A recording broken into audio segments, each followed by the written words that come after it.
question that was posed to Hide and I is what would empower the people? One particular group of these people were the tsunami survivors in the south of Thailand. Hide and I accepted the mission, and of course, getting there is half the fun. Travel is exciting, though not necessarily easy. I discovered that the planes and buses could only get me so far. What I didn't expect was to get dropped off the bus in the middle of nowhere. Fortunately, I found a Thai family nearby. Though they didn't speak English, they understood that I needed to use their phone. I dialed the contact number, hoping someone would be there. Thankfully, I reached Ake. He's the coordinator for spiritual support to the Burmese migrant workers, for SAM. That's the Spirit and Education movement, and they're the ones that invited us in. Ake and I arranged a place to meet where he would come and pick me up. Some family have not the house to live, and most of the people who got affected from tsunami still sad. We have to set the activity for support and what type of support do you think is most important? Now is just the ceremony in Buddhist ceremony to support them. Yes. And this supports their spiritual yes, being. yes, yes, and talking and resisting to them and talking about the life and the life quality like that. For a week, I toured the areas in the south of Thailand where 18 months ago the tsunami had crashed through, wreaking its havoc on the good people of the south. I visited schools, hospitals, monasteries, and met many of those remarkable people. I now understood that as we trained the monks and nuns, they would in turn use their new coaching skills to support those people who were rebuilding their lives. On that visit, I saw that the physical repairs of the buildings had mostly been completed. It was clear to me that this was the time of the spiritual reconstruction of the hearts of the people. I flew north to Bangkok, where I met Hide at the airport, and we traveled the short distance together to the monastery. Upon arriving at the simple dock, where the exquisite ferry carried us across to the monastery grounds, I felt as though I was being floated across dimensions to an ancient time for an important gathering. As we arrived, so too were some of the monks and nuns who had traveled great distances for this event. Hide and I were excited about the amazing opportunity. We were also aware of the challenges, which included the fact that there would be monks, nuns, and lay people from Laos, Cambodia, Burma, and Thailand.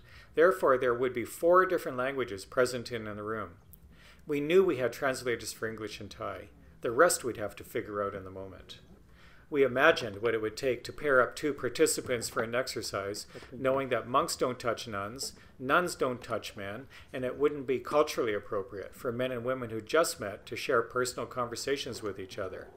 As well, lay people don't speak directly to monks and nuns, and on top of that, we also had to match up people from the 4 different languages. I was also just about to discover that the entire living and training experience would be on the floor without chairs. My back still aches just from the memory of it. My name is Hide. I'm from Japan. And my name is Patrick, and I'm from Canada. คุณฮิเดนี่มาจากญี่ปุ่นนะครับแล้วก็คุณแพทริกมาจากแคนาดา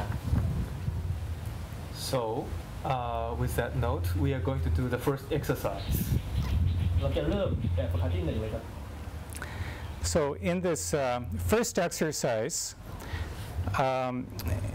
you are each going to go around the room and ask as many people as possible in about 10 minutes, what is your dream? The cultural walls came down quickly. The monks set the tone by claiming lay men and women and nuns to be their practice clients. From that, everybody relaxed into having fun and getting the learning.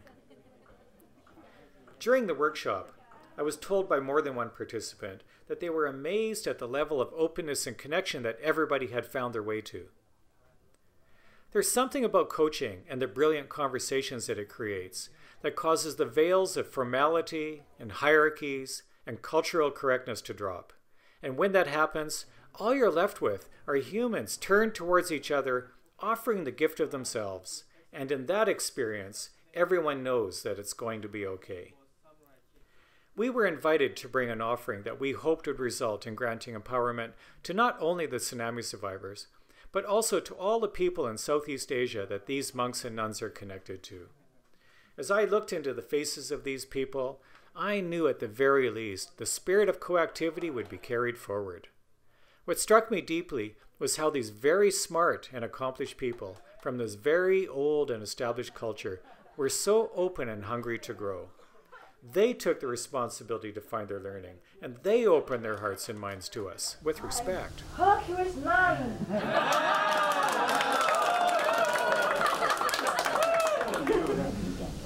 A big tree and a flower like this. Now that you have had the experience of being coached, Yeah. if I were to ask you the question, what is coaching?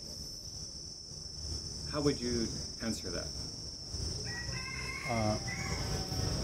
And then the coaching mean is that to communicate between the between the community to be easily or to be more effective. In my understand, Yes. I understand about coaching is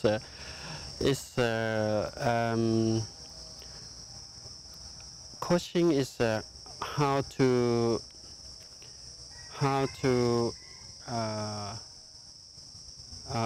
process to get a successful for some hope, and maybe if we want a strong group and the strong leader. When you learn more about coaching, and when the monks learn more Yeah. about coaching, Yeah. how can you imagine using this to help your work here? Apply the coaching to use in my life, in my work, and in my health.